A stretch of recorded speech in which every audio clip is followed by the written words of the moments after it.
To me, there's nothing worse than when you watch a new movie and you can see the potential in what they are trying to do, but the execution isn't there, and what you are left with is yet another missed opportunity. Let's discuss. I watch so you don't have to.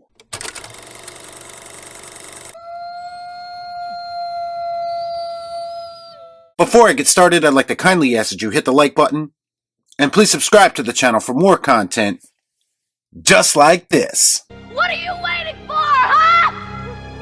What are you waiting for? Wolfman follows Blake and his family, who are attacked by an unseen animal, and in a desperate attempt barricade themselves in a farmhouse as the creature prowls the perimeter. As the night continues, Blake starts behaving strangely, transforming into something unrecognizable that soon jeopardizes his wife and daughter. So full disclosure, I was actually really looking forward to this movie.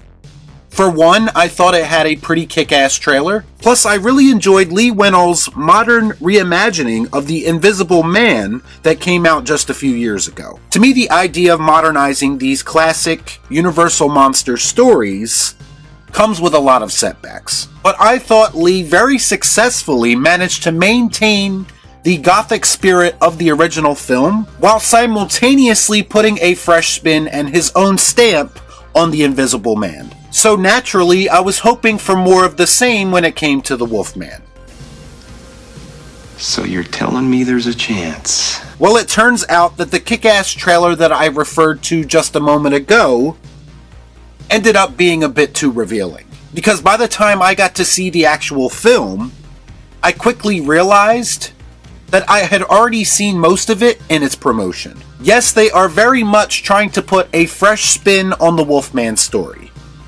In its lore, in the general situation, as well as the overall design of the creature itself. And I do give them credit for trying to do some new things, but at the end of the day, a lot of these concepts felt very half-baked to me. The whole draw of the movie, and the very idea that got me interested in it in the first place, was taking the werewolf concept and applying it to a much more personal, family-oriented situation. Having a loving father slowly turn into this beast, as his wife and daughter helplessly look on, that would seem like a concept that would offer a lot of emotional story potential.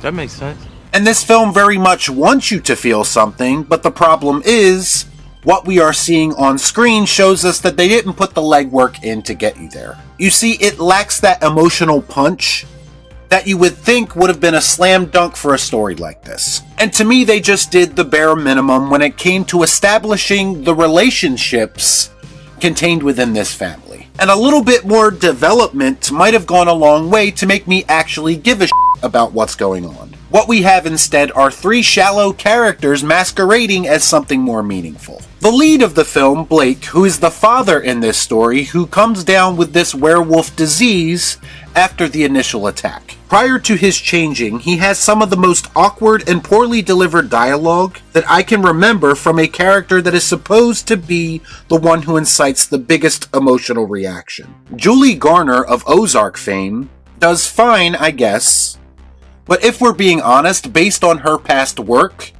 she is capable of so much more. To be honest, her character did her no favors because it is pretty one-dimensional and forgettable.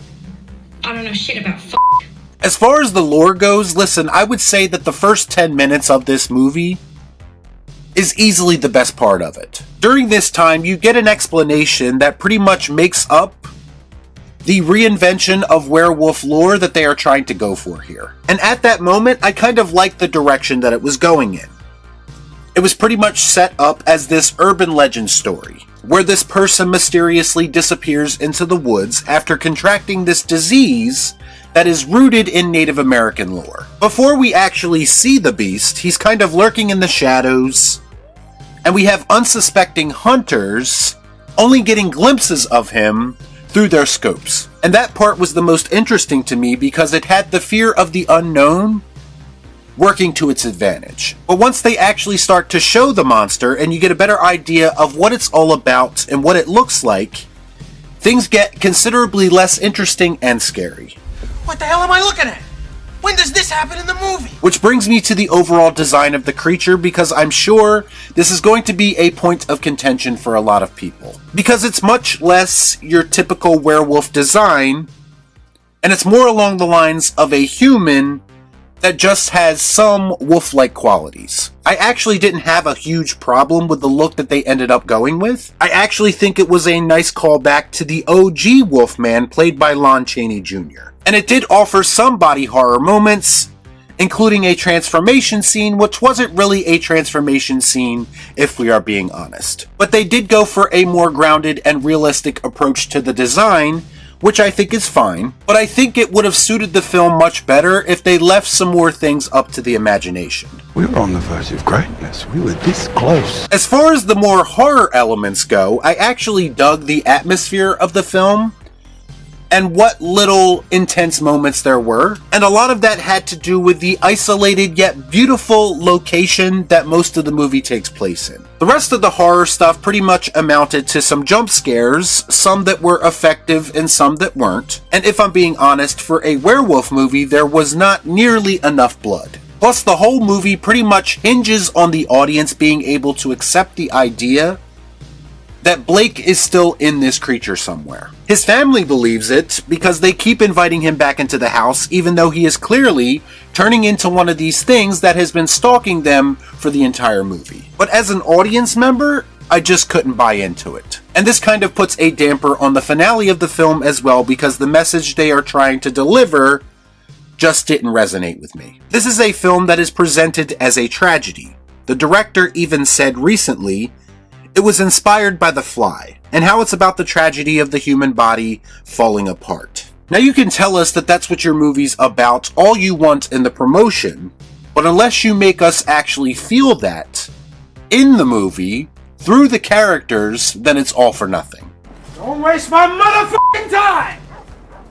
I think that The Wolfman had potential to be something special, because I do believe that there is a good movie in here somewhere. It just feels like one of those situations where the movie didn't trust its audience to get there on their own. So they had to spoon-feed everything to them, thus making what could have been a deeper movie feel much more shallow. Because The Wolfman is a massive missed opportunity in my opinion, that's why I am going to give it the Angry Rocky. That's right, it stinks! Y'all be cool. Shut up.